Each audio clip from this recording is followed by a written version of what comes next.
বিশ্ববাজারে জ্বালানি তেলের দাম বৃদ্ধির ধারাবাহিক প্রভাবে দেশের ভোক্তা পর্যায়ে সব ধরনের জ্বালানি তেলের নতুন মূল্য নির্ধারণ করেছে সরকার।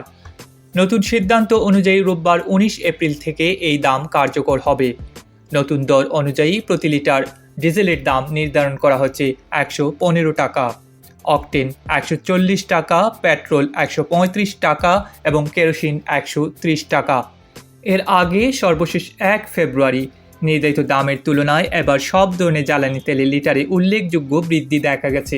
নতুন সমন্বয়ে ডিজেল 100 টাকা থেকে বেড়ে 115 টাকা হয়েছে, কেরোসিন 112 টাকা থেকে বেড়ে 130 টাকা হয়েছে, লিটারে বেড়েছে 18 টাকা।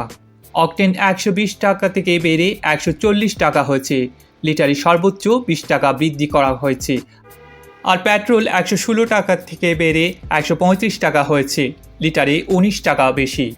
ফলে পরিবহন খরচ, কৃষি উৎপাদন ব্যয় এবং সাধারণ ভোক্তা পর্যায়ের ব্যয়েও নতুন করে চাপ পড়তে পারে বলে ধারণা করা হচ্ছে।